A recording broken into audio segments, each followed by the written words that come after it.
Ei, vascaínos! Bem-vindos de volta ao canal dedicado ao nosso gigante da colina, o Vasco da Gama. Hoje eu trago uma notícia bombástica, cheia de reviravoltas, dramas e esperanças que vão deixar vocês grudados na tela do começo ao fim. Imaginem só, um goleiro titular virando dúvida por lesão após uma expulsão polêmica que gerou revolta no clube. Um craque como Felipe Coutinho, prestes a voltar aos gramados depois de um tempo afastado. Uma joia emprestada brilhando na Série B e atraindo olhares de todos os lados. O presidente Pedrinho em reuniões quentes para discutir a venda da SAF em meio a incertezas com a 777 Partners, a comissão de arbitragem da CBF, decidindo não punir o árbitro daquela arbitragem desastrosa. Contra o Internacional, o diretor de futebol Admar Lopes na Europa para destravar a negociação por um atacante colombiano que pode reforçar nosso ataque e ainda uma proposta do Atlético para levar nosso lateral direito promissor Paulinho. Isso mesmo, galera, todos esses tópicos reunidos em uma só análise profunda e exclusiva aqui no canal. Se você é vascaíno de coração, aperte o like agora, se inscreve se ainda não for inscrito, e vamos mergulhar nessa avalanche de novidades que podem mudar o rumo da nossa temporada. Vamos começar pelo que mais dói no momento. A situação do nosso goleiro titular, Léo Jardim, que virou uma grande dúvida para o duelo crucial contra o CSA pela Copa do Brasil. Essa partida acontece nesta quarta-feira, dia 30, às 19 horas, no estádio Rei Pelé, em Maceió, pela ida das oitavas de final. O Vasco divulgou nesta segunda-feira, dia 28, que exames de imagem revelaram alterações contusionais recentes na junção costocondral do último arco costal esquerdo, com hematomas musculares profundos associados, medindo aproximadamente 3,1 por 2,3 centímetros. De acordo com o clube, Léo Jardim está em tratamento intensivo com o Departamento de Saúde e Performance, e sua presença em campo vai depender da resposta nos próximos dias. A divulgação do laudo foi autorizada pelo próprio atleta e pelo médico responsável pelo exame. Isso tudo veio à tona depois do empate em 1-1 com o Internacional no último domingo no Beira-Rio. Naquela ocasião, Léo Jardim foi expulso de forma polêmica por cera, após receber 2 cartões amarelos em um intervalo de 14 minutos. No segundo lance, o goleiro estava sentado ao lado da baliza, pedindo atendimento médico, quando o árbitro Flávio Rodrigues de Souza o mandou se levantar e, em seguida, mostrou o cartão. Na súmula, o árbitro alegou que o jogador teve tempo suficiente para atendimento durante substituições e classificou a ação como tentativa de retardar o reinício da partida. A diretoria do Vasco tratou a arbitragem como desastrosa em nota oficial e solicitou à CBF o afastamento imediato do árbitro. O episódio gerou indignação nos bastidores do clube, que entende que Léo Jardim foi punido injustamente mesmo com sintomas físicos visíveis. Agora, pensem no impacto disso para o time. Léo Jardim tem sido uma peça fundamental na nossa defesa, com defesas incríveis que salvaram pontos importantes no Brasileirão.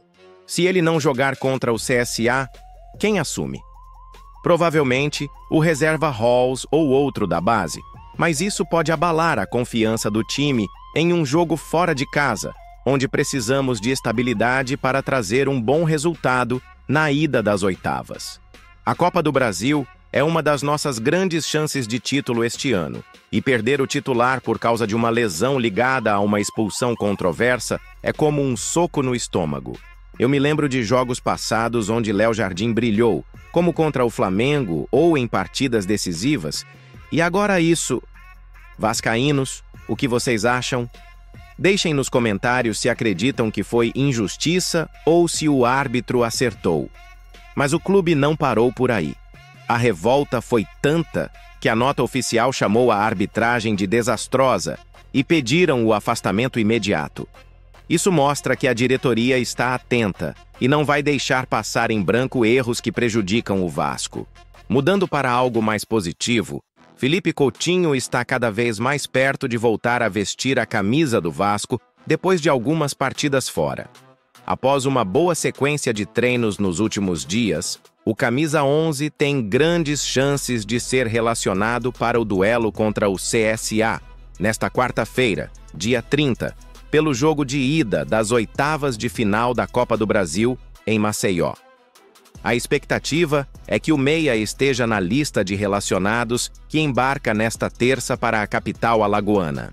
A presença entre os titulares ou mesmo no banco de reservas, porém, ainda será definida pela comissão técnica nas próximas horas.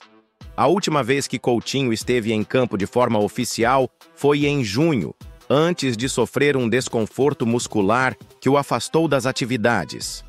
Desde então, o departamento médico do Vasco adotou cautela em sua recuperação, visando evitar qualquer tipo de recaída. Isso é ótimo, vascaínos! Coutinho é um jogador de classe mundial, com passes precisos, visão de jogo e habilidade para desequilibrar qualquer partida. Imaginem ele voltando contra o CSA, entrando no segundo tempo e decidindo o jogo com um golaço ou uma assistência magistral. Sua volta pode ser o boost que precisamos para avançar na Copa do Brasil e ganhar moral no Brasileirão. Eu acompanho o Coutinho desde os tempos de Liverpool e Barcelona. E ver ele no Vasco é um sonho realizado para muitos torcedores. A cautela do departamento médico é louvável, porque não queremos perdê-lo de novo por pressa. Vamos torcer para que ele esteja na lista e brilhe como sempre. Outra notícia que anima é sobre a nossa joia em alta. O meia JP, emprestado pelo Vasco ao Avaí até o fim de 2025, continua chamando atenção com suas atuações na Série B do Campeonato Brasileiro. Na vitória por 5-0 sobre o Botafogo SP, o jovem se destacou logo no primeiro tempo. Marcou um gol, deu uma assistência e ainda sofreu o pênalti que originou outro gol do time catarinense. Aos 21 anos, JP vem sendo peça importante no esquema do técnico Gilmar Dal Pozzo e mostra evolução significativa em seu jogo, o que é visto com bons olhos pela diretoria do Vasco. O clube Cruz Maltino, inclusive, considera o empréstimo como parte estratégica no processo de desenvolvimento da joia, que tem contrato com São Januário até o fim de 2027 e projeta um retorno mais maduro do atleta em 2026. Apesar da cláusula de opção de compra prevista no contrato, ainda não há definição sobre o futuro do jogador. De acordo com a apuração do canal do Pedrosa, a concretização da venda depende não só do Avaí, mas também do desejo do próprio JP e da anuência do Vasco. Internamente, o clube carioca já admite que outras propostas podem surgir, o que pode mudar completamente o cenário. O bom momento de JP, somado à crescente valorização no mercado, coloca o Vasco em uma posição de cautela. A prioridade no momento é acompanhar de perto sua evolução até o fim do ano, antes de tomar qualquer decisão definitiva sobre o destino do meia. JP é o tipo de jogador que representa o futuro do Vasco. Talentoso, versátil e com fome de vitória. Ver ele marcando gol, assistindo e sofrendo pênalti em um só jogo, mostra o quanto ele evoluiu. Lembro de quando ele surgiu na base, com dribles rápidos e inteligência tática. O empréstimo para o Avaí foi uma jogada esperta, dando minutos em campo para amadurecer. Agora, com performances assim, ele pode voltar mais forte ou até render uma boa grana se vendido. Mas eu, como torcedor, espero vê-lo de volta em São Januário, ajudando o time principal. Outras propostas? Isso é sinal de que estamos formando bem. Vamos ficar de olho, porque JP pode ser o próximo grande nome do futebol brasileiro saindo do Vasco. Nos bastidores, as coisas estão fervendo com o presidente Pedrinho se reunindo com o banco para discutir a venda da SAF do Vasco.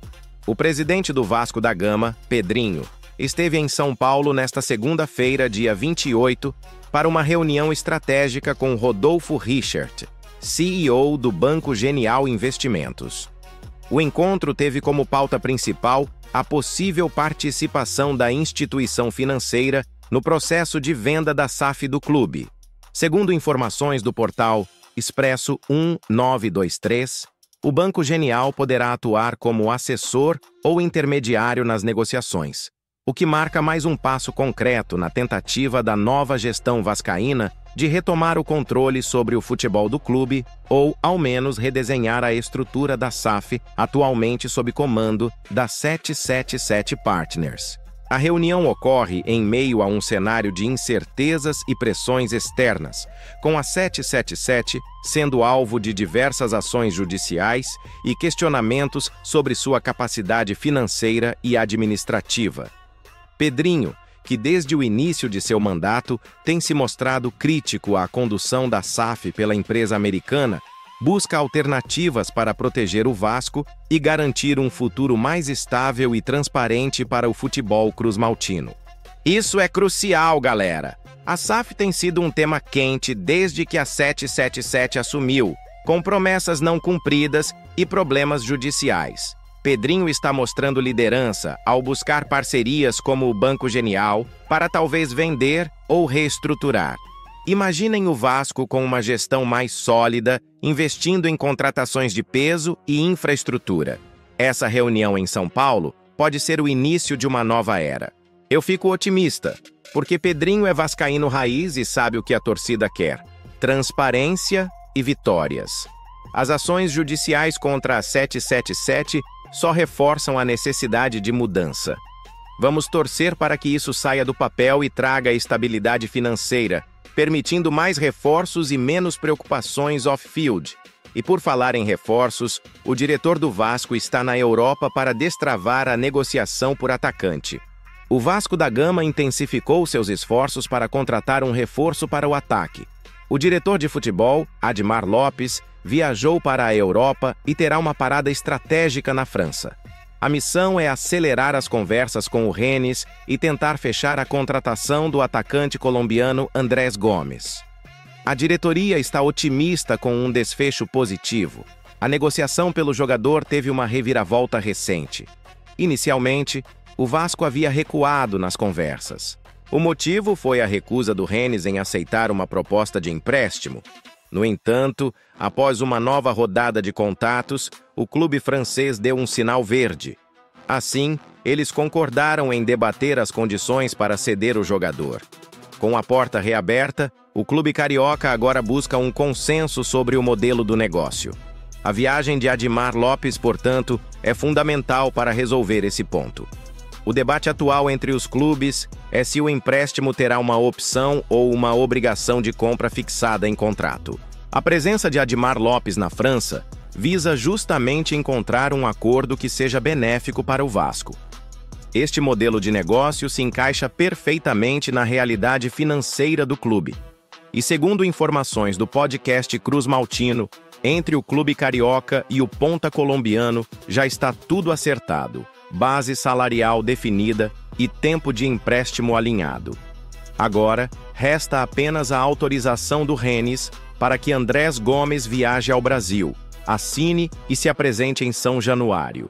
Recentemente, o CEO Carlos Amodeo reforçou que o caminho seria buscar atletas livres, empréstimos e situações pontuais. A negociação por Gomes é um exemplo prático dessa estratégia. Andrés Gomes pode ser o atacante que faltava para nosso time. Colombiano, veloz, com bom faro de gol. Ele se encaixa no perfil que precisamos para variar o ataque ao lado de Veguete e Addison. A reviravolta na negociação mostra a persistência da diretoria. Admar Lopes na França é sinal de que estão investindo tempo e esforço. Se fechar por empréstimo com opção de compra, é perfeito para nosso orçamento. O CEO Amodeo está certo. Foco em empréstimos para não gastar muito agora. Imaginem Gomes estreando contra o CSA ou no Brasileirão, marcando gols e ajudando na briga por vagas na Libertadores. Isso anima qualquer torcedor.